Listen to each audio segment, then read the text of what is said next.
نحمدُ ونصلي ونصلي على رسوله الكريم اما بعد فاعوذ باللہ من الشیطان الرجیم بسم اللہ الرحمن الرحیم السلام علیکم ورحمۃ اللہ وبرکاتہ۔ قیامت کا دن کیسا ہوگا؟ قیامت کا دن اذیت ناک دن، میدان محشر کی ہولناکیوں کا دن کیسا ہوگا؟ محترم ناظرین، اللہ کے فرمانبردار بندے اپنی قبروں سے قیامت کے دن کیسے اٹھائے جائیں گے؟ اللہ کے نافرمان بندے اپنی قبروں سے قیامت کے دن کیسے اٹھائے جائیں گے؟ موت سے پہلے توبہ نہ کرنے والی عورت اور موت سے پہلے توبہ نہ کرنے والے مردوں کو قبر سے کیسے اٹھایا جائے گا؟ زانی مردوں اور زانی عورتوں کو قبر سے قیامت کے دن کیسے اٹھایا جائے گا؟ زبان دراز عورتوں کو شوہر کی نافرمانی کرنے والی تنگ اور باریک لباس پہننے والی عورتوں کو قیامت کے دن قبر سے کیسے اٹھایا جائے گا؟ تکبر کرنے والے مردوں اور تکبر کرنے والی عورتوں کو قبر سے کیسے اٹھایا جائے گا کی مکمل تفصیل جاننے کے لیے ویڈیو کو آخر تک ضرور دیکھیے گا۔ محترم ناظرین، اللہ تعالیٰ کے کچھ فرشتے ایسے ہیں جن کے کندھے کے گوشت خوف کے مارے کانپ اٹھتے ہیں۔ ان میں سے کوئی فرشتہ ایسا نہیں اس کی آنکھوں سے کوئی آنسو نکلے مگر وہ حالت قیامے میں فرشتے پر جا گرتا ہے، اور کچھ فرشتے ایسے ہیں جب سے اللہ نے آسمان اور زمین کو پیدا کیا تب سے سجدہ میں بھی سر نہیں اٹھایا اور نہ قیامت تک سر اٹھائیں گے، اور کچھ فرشتے رکوع میں ہیں، انہوں نے بھی کبھی سر نہیں اٹھایا اور نہ کبھی قیامت تک سر اٹھائیں گے، اور کچھ فرشتے صف بستہ ہیں جو اپنی صفوں سے کبھی نہیں ہٹیں اور نہ قیامت تک ہٹیں گے۔ جب قیامت کا دن ہوگا تو اللہ عز و جل ان کے سامنے بجلی فرمائیں گے تو یہ اللہ کی زیارت کریں گے اور عرض کریں گے، اے اللہ، جو آپ کی عبادت کا حق تھا وہ ہم ادا نہیں کر سکے۔ محترم ناظرین، حضرت جبرائیل علیہ السلام ہر دن نہر کوثر میں ایک غوطہ لگاتے ہیں، پھر کانپتے ہیں، جس کے ہر قطرہ سے ایک فرشتہ پیدا ہوتا ہے۔ اللہ کی مخلوق میں فرشتوں سے زیادہ کوئی مخلوق نہیں، کوئی چیز بھی زمین سے نہیں اگتی مگر اس کے ساتھ ایک موکل فرشتہ ہوتا ہے۔ محترم ناظرین، جب قیامت کی تمام چھوٹی بڑی نشانیاں پوری ہونا شروع ہو جائیں گی تو قیامت قائم ہو جائے گی۔ قیامت کی ابتدا سور پھونکنے سے ہوگی۔ سور ایک سینگ ہے جس میں پھونک ماری جائے گی۔ سور پھونکنے والے فرشتے کا نام حضرت اسرافیل علیہ السلام ہے۔ حضرت اسرافیل علیہ السلام جب سے پیدا ہوئے ہیں اللہ تعالیٰ کے حکم سے سور منہ میں رکھے ہوئے ہیں اور اسی انتظار میں ہے کہ خالق و کائنات کی طرف سے کب سور پھونکنے کا حکم ملے تو وہ سور پھونکیں گے۔ حضرت اسرافیل علیہ السلام جب سور پھونکیں گے تو ان کے دائیں طرف حضرت جبرائیل علیہ السلام اور بائیں طرف حضرت میکائیل علیہ السلام ہوں گے۔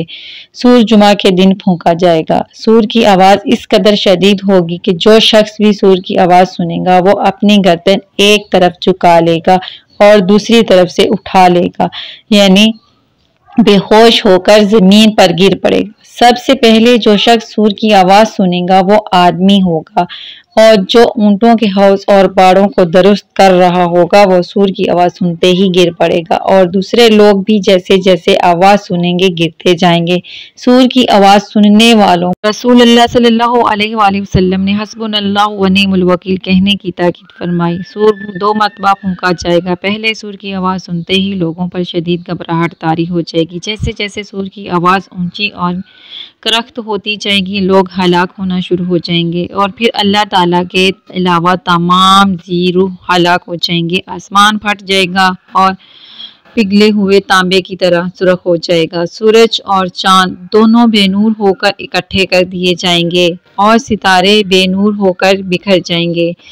زمین اللہ تعالیٰ کے خوف سے بری طرح ہچکولے کھانے لگے گی۔ پہاڑ اس طرح ریزہ ریزہ کر دیے جائیں گے کہ بکھرے ہوئے گرد و غبار معلوم ہوں گے۔ دریاؤں اور سمندروں کا پانی آگ سے بھڑک اٹھے گا۔ سور پھونکنے سے پہلے جس پر موت نہیں آئی تھی وہ سب جاندار مر جائیں گے جو سور پھونکنے سے پہلے فوت ہو چکے تھے، لیکن ان کی روحیں ان کے جسموں میں لوٹا دی گئی تھی، جیسے کہ انبیاء کرام علیہ السلام۔ تو ان پر صرف بے ہوشی طاری ہوگی، جنہیں اللہ پاک چاہے گا وہ بے ہوش بھی نہیں ہوں گے، جیسے 4 بڑے فرشتے، حوریں اور حضرت موسیٰ علیہ السلام، کیونکہ آپ علیہ السلام ایک بار بے ہوش ہو چکے تھے۔ اسی بے ہوشی کو اس کا بدلہ بنا دیا جائے گا۔ اسی طرح شہداء پر بھی سور پھونکے جانے کا کوئی اثر نہیں ہوگا۔ محترم ناظرین، بعض چیزیں ایسی ہیں جو کہ حضرت اسرافیل علیہ السلام کے سور پھونکنے سے بھی فنا نہیں ہوں گی۔ ان میں اللہ رب العزت کی ذات باری تعالی، عرش، قدسی، لوح قلم اور جنت دوزخ اور ان دونوں میں موجود تمام چیزیں اور روح بھی فنا نہیں ہوں گی۔ پہلی مرتبہ سور پھونکنے کی وجہ سے جب تمام مخلوق ختم ہو جائے گی اور صرف اللہ رب العزت کی ذات باقی رہ جائے گی، تو اللہ تعالیٰ اپنی دائیں قدرت سے آسمان کو لپیٹ کر ارشاد فرمائے گا، میں بادشاہ ہوں، دنیا میں بادشاہ بننے والے آج کہاں ہیں؟ دنیا میں متکبر بننے والے آج کہاں ہیں؟ پھر اللہ تعالیٰ بائیں دست قدرت سے زمین کو لپیٹ لے گا اور پوچھے گا، میں بادشاہ ہوں، دنیا میں جبار بننے والے آج کہاں ہیں؟ وہ دنیا میں متکبر بننے والے آج کہاں ہیں؟ حضرت عبداللہ بن عمر رضی اللہ تعالی عنہ بیان کرتے ہیں کہ رسول اللہ صلی اللہ علیہ وآلہ وسلم نے ارشاد فرمایا، اللہ رب العزت جب ساری مخلوق کی روح قبض فرما لے گا اور اس کی ذات کے علاوہ کوئی باقی نہیں رہے گا، تو اس وقت اللہ تبارک تعالیٰ 3 مرتبہ ارشاد فرمائے گا، آج کے روز بادشاہی کس کی ہے؟ آج کے روز بادشاہی کس کی ہے؟ پھر ایک طویل سناٹے کے بعد اللہ رب العزت پھر خود ہی ارشاد فرمائے گا، آج کے روز بادشاہی اللہ وحدہ لا شریک لہ کی ہے۔ پہلی مرتبہ سور پھونکنے کے بعد کچھ عرصے بعد آسمان سے بارش نازل ہوگی، جس سے انسانوں کی ریڑھ کی ہڈیوں سے ڈھانچے تیار ہوں گے اور پھر ان پر گوشت چڑھایا جائے گا، لیکن جان نہیں ڈالی جائے گی۔ محترم ناظرین، 2 نفخوں کے درمیان 40 سال کا وقفہ ہوگا۔ اتنی مدت گزرنے کے بعد اللہ تبارک تعالیٰ آسمان سے بارش نازل فرمائے گا، جس سے لوگوں کے جسم اس طرح زمین سے آگ پڑے گی جس طرح سبزی اگتی ہے۔ حضرت ابو ہریرہ رضی اللہ تعالیٰ عنہ فرماتے ہیں کہ انسان کے جسم سے ایک ہڈی کے علاوہ باقی سارا جسم ختم ہو جاتا ہے اور وہ ریڑھ کی ہڈی ہے۔ اسی ہڈی سے قیامت کے دن لوگ پیدا کیے جائیں گے۔ محترم ناظرین، پہلی بار کے سور پھونکنے کے 40 سال بعد دوسری مرتبہ قبروں سے اٹھائے جانے کا سور پھونکا جائے گا۔ نفخ ثانی کی گرجدار آواز نفخ اول سے بھی زیادہ ہوگی، جسے سنتے ہی سارے لوگ اپنی قبروں سے اٹھ کر کھڑے ہوں گے۔ سب سے پہلے قبر سے تاجدار کائنات رسول اللہ صلی اللہ علیہ وآلہ وسلم تشریف لائیں گے۔ اس کے بعد حضرت موسیٰ علیہ السلام اپنی قبر سے اٹھ کر کھڑے ہوں گے، پھر باقی لوگ بھی اپنی قبروں سے باہر نکلنا شروع ہو جائیں گے۔ عام لوگ اپنی قبروں سے شدید گھبراہٹ کی کیفیت میں اٹھیں گے۔ گھبراہٹ سے محفوظ رہنے والوں میں انبیاء، شہداء اور فرشتے شامل ہوں گے۔ بعض کے نزدیک تمام اہل ایمان بھی گھبراہٹ کا شکار نہیں ہوں گے۔ جس آدمی کو جانور نے کھایا ہوگا وہ جانور کے پیٹ سے اٹھے گا، جو آدمی پانی میں ڈوبا ہوگا وہ پانی سے اٹھے گا، جس کی راکھ ہوا میں اڑائی گئی ہوگی وہ ہوا سے اٹھ کھڑا ہوگا۔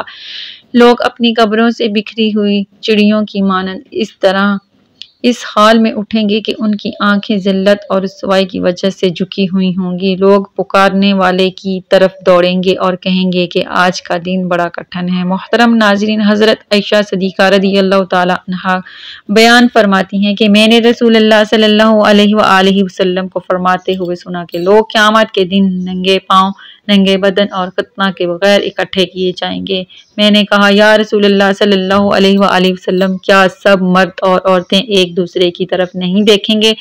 رسول اللہ صلی اللہ علیہ وآلہ وسلم نے ارشاد فرمایا، اے عائشہ، وہ دن اس قدر سخت ہوگا کہ کسی کو ایک دوسرے کی طرف دیکھنے کا ہوش ہی نہیں ہوگا۔ بعض لوگ اپنی قبروں سے گونگے، اندھے، بہرے، اوندے منہ اٹھائے جائیں گے اور جو شخص اندھا ہو کر اٹھے گا وہ کہے گا، اے میرے پروردگار، تو نے مجھے اندھا کر کے کیوں اٹھایا؟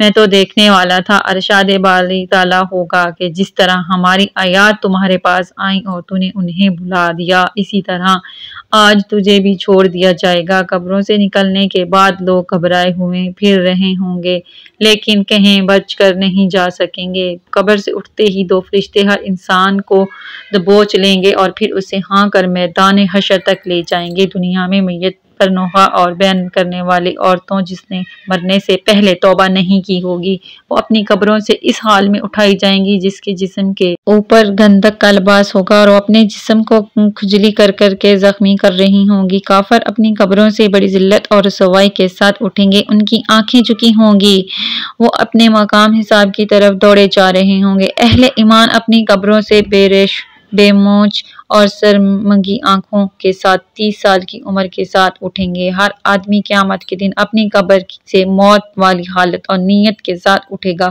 ہر آدمی اسی عقیدے کے ساتھ دوبارہ زندہ ہوگا جس عقیدے پر وہ مرا تھا۔ انسانوں کے ساتھ ساتھ تمام وحشی جانوروں کو بھی زندہ کیے جائیں گے۔ شہید اپنی قبر سے شہادت کے عالم میں بہتے ہوئے خون کے ساتھ اٹھے گا۔ جو شخص اللہ کی راہ میں زخمی ہوا وہ قیامت کے روز اس حال میں آئے گا کہ اس کے خون کا رنگ تو خون جیسا ہی ہوگا لیکن اس سے کستوری کی خوشبو آ رہی ہوگی۔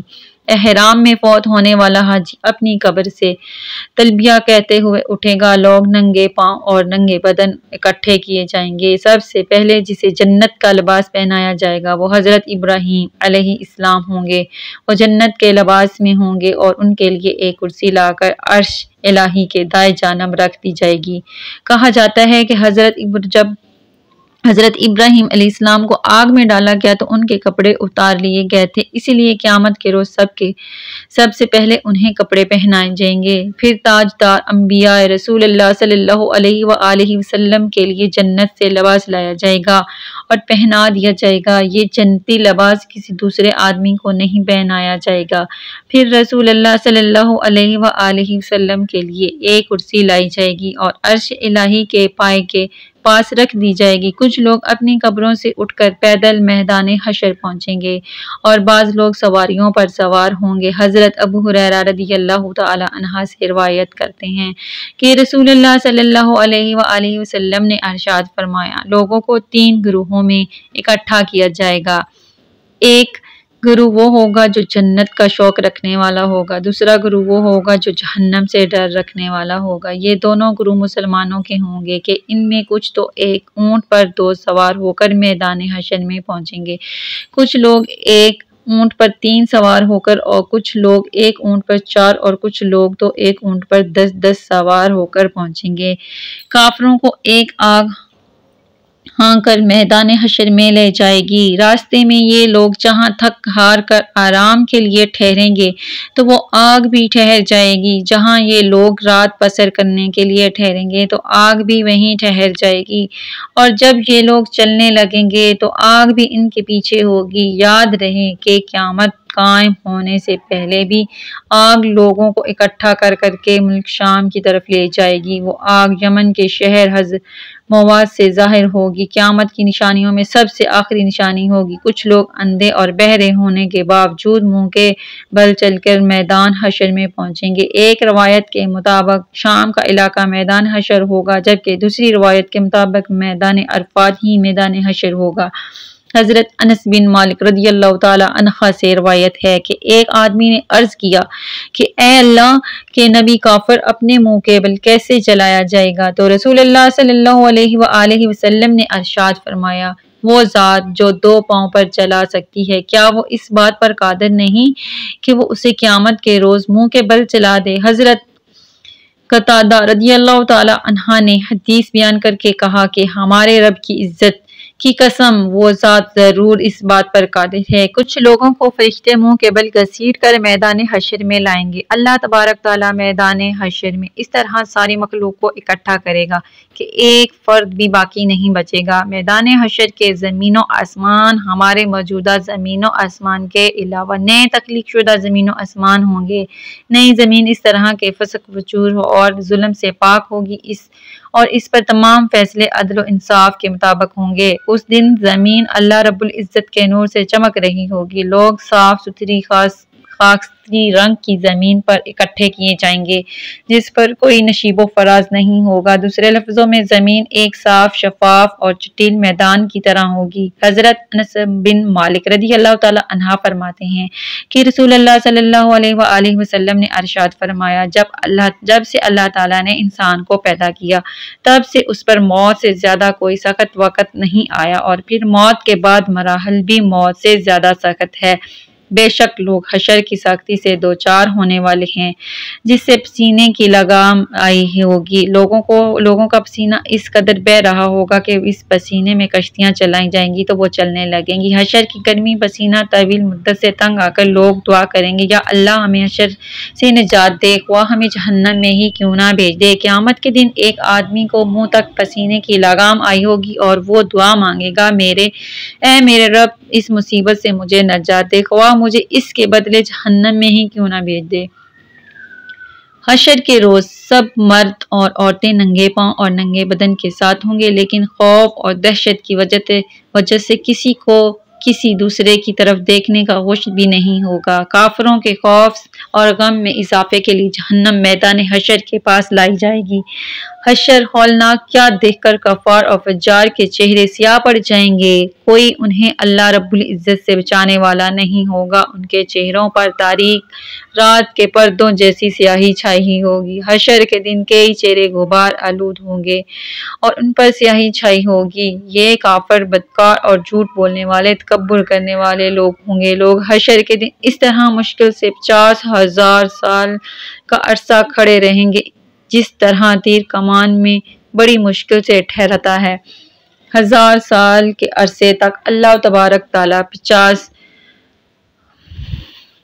ان کی طرف نظر بھی نہیں فرمائیں گے۔ حشر کے دن کی طوالت ہر شخص اپنے ایمان اور اعمال کے مطابق محسوس کرے گا۔ کفار کے لیے حشر کا آدھا دن ہی 50,000 سال کے برابر ہوگا، جبکہ یہ مدت مومن کے لیے بڑی معمولی سی ہوگی، یعنی سورج ڈھلنے سے لے کر سورج غروب ہونے تک۔ کافروں کو حشر میں موت کی سختی جیسی تکلیف کا سامنا کرنا ہوگا، جبکہ اہل ایمان کو زکام جیسی تکلیف پہنچے گی۔ حضرت انس بن مالک رضی اللہ تعالی عنہ بیان کرتے ہیں کہ رسول اللہ صلی اللہ علیہ وآلہ وسلم نے مجھ سے فرمایا، میں اپنی امت کے انتظار میں پل صراط پر کھڑا ہوں گا تاکہ وہ پل عبور کریں۔ اچانک حضرت عیسیٰ علیہ السلام تمام انبیاء کے ساتھ آئیں گے اور فرمائیں گے، اے محمد صلی اللہ علیہ وآلہ وسلم، آپ کی خدمت میں حاضر ہوئے ہیں کہ آپ اللہ سے دعا فرمائیں کہ مخلوق کا فیصلہ فرما کر جہاں چاہیں اسے بھیج دے تاکہ جس تکلیف میں وہ مبتلا ہیں اس سے نجات ملے۔ مخلوق خدا کو پسینے کی لگام آئی ہوگی، اہل ایمان کی حشر کی تکلیف زکام کی تکلیف جیسی محسوس ہوگی، جبکہ کافر کو حشر کی تکلیف موت کی سختی سے بھی زیادہ محسوس ہوگی۔ میدان حشر میں سورج 1 میل یا 1 گز کے فاصلے پر ہوگا اور لوگ اپنے اپنے اعمال کے مطابق پسینے میں ڈوبے ہوئے ہوں گے۔ بعض لوگوں کا پسینہ صرف ایڑیوں تک ہوگا، بعض کا آدھی پنڈلیوں تک، بعض کا گھٹنوں تک اور بعض کا پسینہ پیٹ تک ہوگا۔ کچھ لوگوں کا پسینہ کمر تک اور کچھ لوگوں کا کندھوں تک اور کچھ کا گردن تک ہوگا اور کسی کا پسینہ منہ کے درمیان تک ہوگا۔ یہ بیان کرتے ہوئے رسول اللہ صلی اللہ علیہ وآلہ وسلم نے اس طرح ارشاد فرمایا جیسے کسی کے منہ میں لگام ہو۔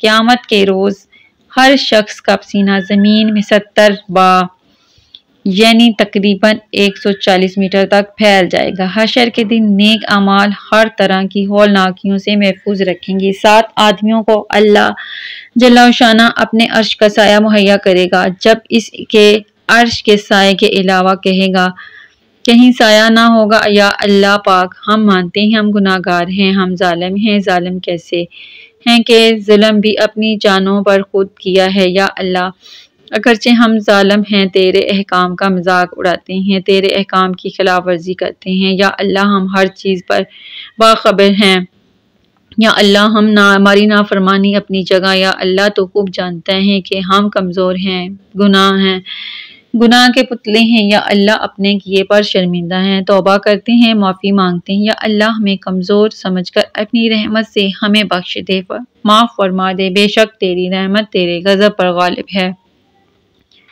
یا اللہ مجھے، میرے بچوں کو، میرے گھر والوں کو، میرے دوست احباب اور رشتہ داروں کو، اہل محلہ، اہل علاقہ اور عالم اسلام کو بخش دے، معاف فرما دے۔ موت کی سختی کو آسان فرمانا، قبر کے مراحل کو سب سے کے لیے آسان فرمانا، میدان محشر کی ہولناکیوں سے محفوظ فرمانا، اور بروز قیامت اپنی رحمت کا خاص سایہ میں جگہ عطا فرمانا اور جنت کو مستحق بنانا، آمین یا رب العالمین۔ جزاک اللہ خیرہ۔ اگر آپ کو ویڈیو پسند آئی ہو تو ویڈیو کو لائک اینڈ چینل کو سبسکرائب کر دیں۔